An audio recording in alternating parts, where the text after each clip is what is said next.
يا أيها النبي اتق الله ولا تطع الكافرين والمنافقين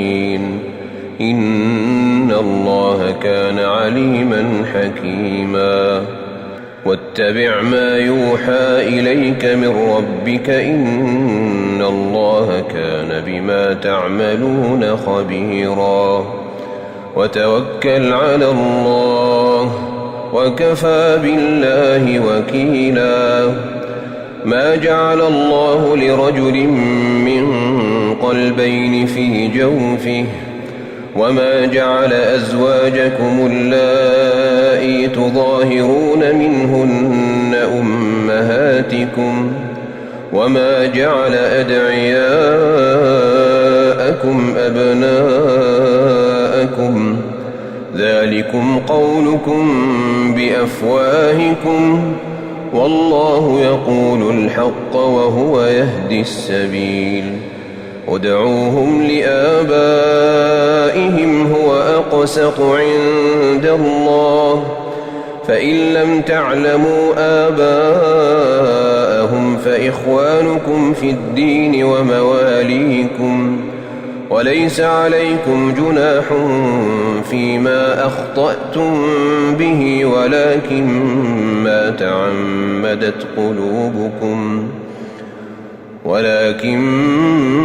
تعمدت قلوبكم وكان الله غفورا رحيما النبي أولى بالمؤمنين من أنفسهم وأزواجه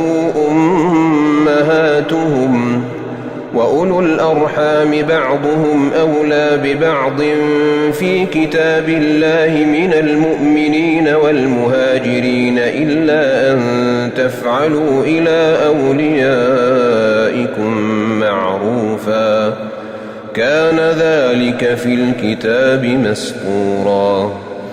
وإذ أخذنا من النبيين ميثاقهم ومنك ومن نوح وإبراهيم وموسى وعيسى ابن مريم وأخذنا منهم ميثاقا غليظا ليسأل الصادقين عن صدقهم وأعد للكافرين عذابا أليما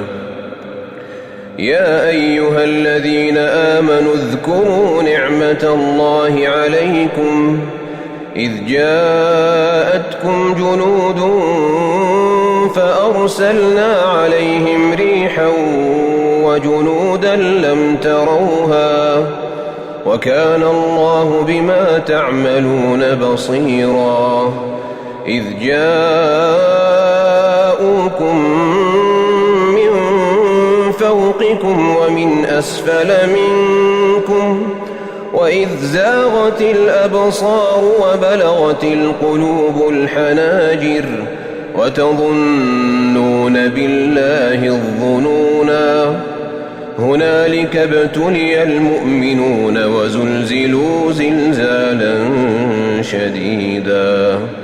وإذ يقول المنافقون والذين في قلوبهم مرض ما وعدنا الله ورسوله إلا غرورا وإذ قالت طائفة منهم يا أهل يثرب لا مقام لكم فارجعوا ويستأذن فريق منهم النبي يقولون إن بيوتنا عورة وما هي بعورة إن يريدون إلا فرارا ولو دخلت عليهم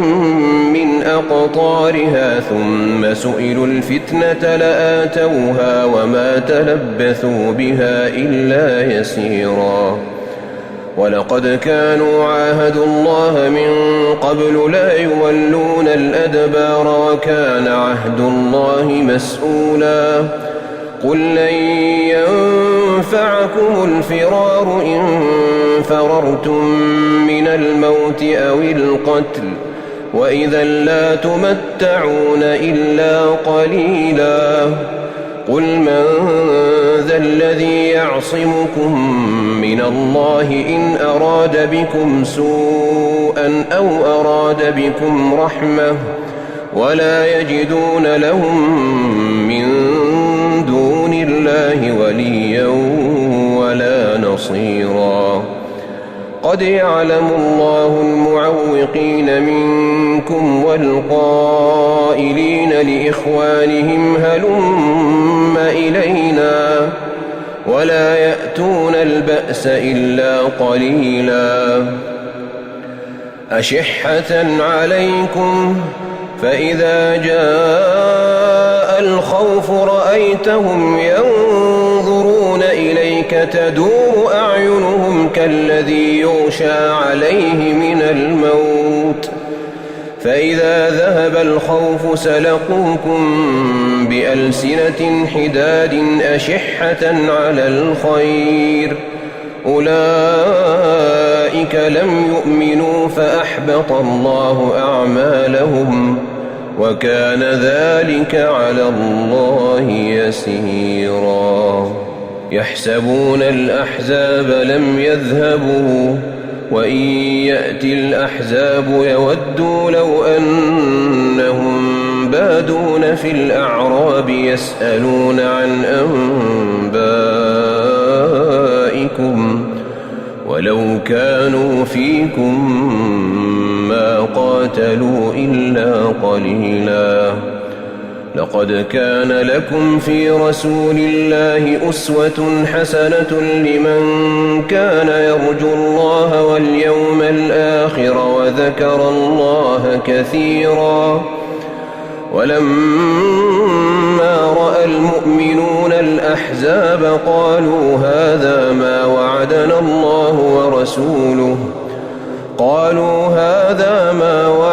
الله ورسوله وصدق الله ورسوله وما زادهم إلا إيمانا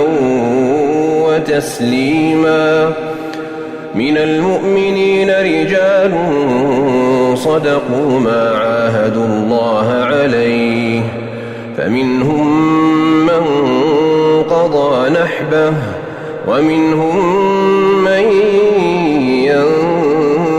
ينتظر وما بدلوا تبديلا ليجزي الله الصادقين بصدقهم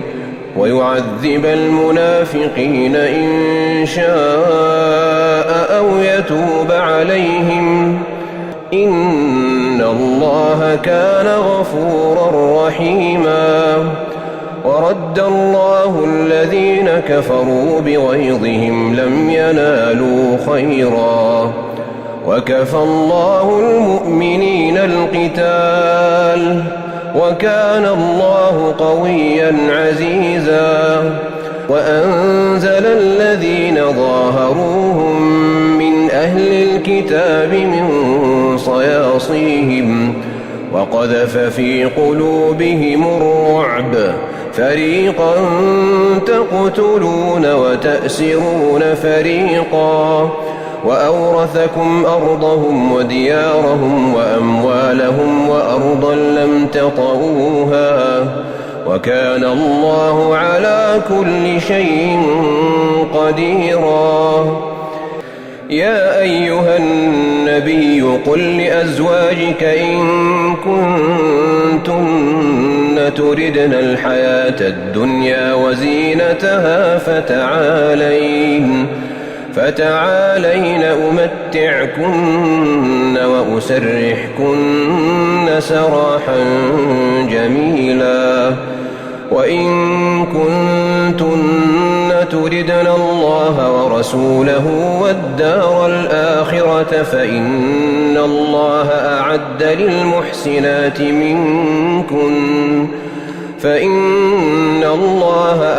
للمحسنات منكن أجرا عظيما يا نساء النبي من يأت منكن بفاحشة مبينة يضاعف لها العذاب ضعفين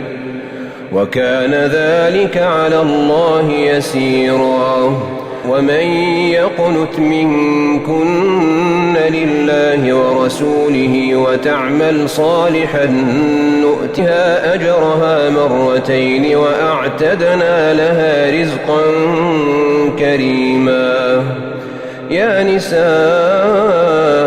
النبي لستن كأحد من النساء إن اتقيتن فلا تخضعن بالقول فيطمع الذي في قلبه مرض وقلن قولا معروفا. وقرن في بيوتكن ولا تبرجن تبرج الجاهلية الأولى وأقمنا الصلاة وآتينا الزكاة وأطعنا الله ورسوله إنما يريد الله ليذهب عنكم الرجس أهل البيت ويطهركم تطهيرا. واذكرن ما يتلى في بيوتكن من آيات الله والحكمة إن الله كان لطيفا خبيرا. إن المسلمين والمسلمات والمؤمنين والمؤمنات والقانتين والقانتات والصادقين والصادقات والصابرين والصابرات والخاشعين والخاشعات والمتصدقين والمتصدقات والصائمين والصائمات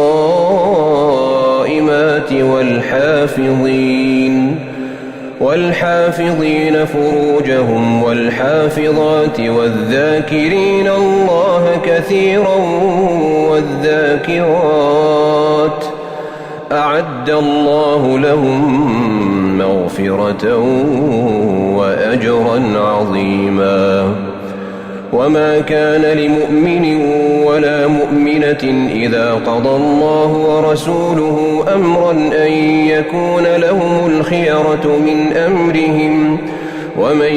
يعص الله ورسوله فقد ضل ضلالا مبينا.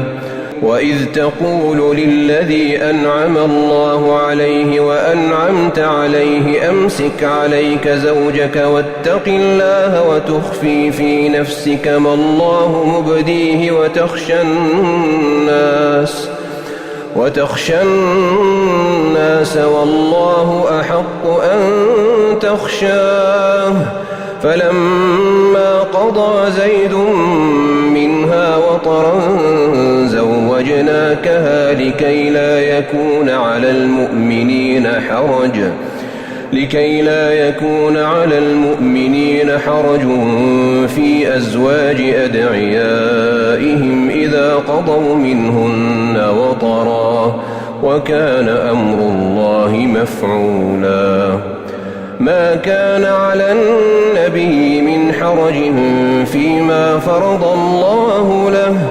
سنة الله في الذين خلوا من قبل وكان أمر الله قدرا مقدورا. الذين يبلغون رسالات الله ويخشونه ولا يخشون أحدا إلا الله وكفى بالله حسيبا. ما كان محمد أبا أحد من رجالكم ولكن رسول الله وخاتم النبيين وكان الله بكل شيء عليما. يا أيها الذين آمنوا اذكروا الله ذكرا كثيرا وسبحوه بكرة وأصيلا. هو الذي يصلي عليكم وملائكته ليخرجكم من الظلمات إلى النور وكان بالمؤمنين رحيما تحيتهم يوم يلقونه سلام وأعد لهم أجرا كريما يا أيها النبي إنا أرسلناك شاهدا ومبشرا ونذيرا وداعيا إلى الله بإذنه وسراجا منيرا وبشر المؤمنين بأن لهم من الله فضلا كبيرا ولا تطع الكافرين والمنافقين ودع أذاهم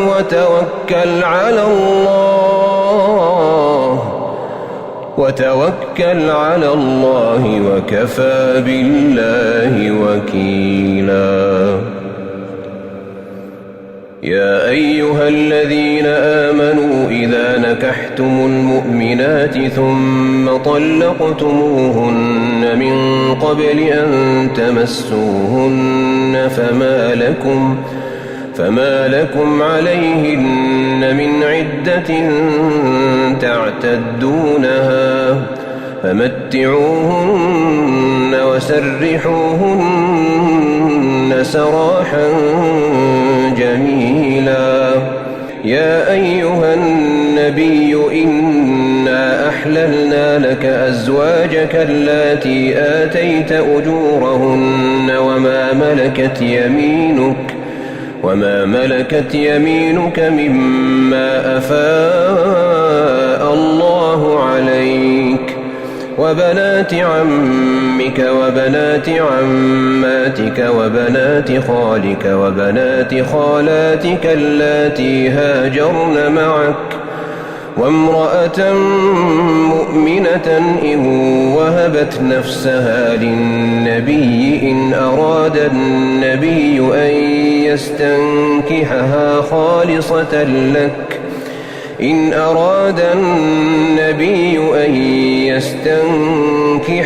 خالصة لك من دون المؤمنين قد علمنا ما فرضنا عليهم في أزواجهم وما ملكت أيمانهم لكي لا يكون عليك حرج وكان الله غفورا رحيما ترجي من تشاء منهن وتؤوي إليك من تشاء ومن ابتغيت ممن عزلت فلا جناح عليك ترجي من تشاء منهن وتؤوي إليك من تشاء ومن ابتغيت ممن عزلت فلا جناح عليك ذلك أدنى أن تقر أعينهن ولا يحزن ويرضين بما آتيتهن كلهن والله يعلم ما في قلوبكم وكان الله عليما حليما لا يحل لك النساء من بعد ولا أن تبدل بهن من أزواج ولو أعجبك حسنهن إلا ما ملكت يمينك وكان الله على كل شيء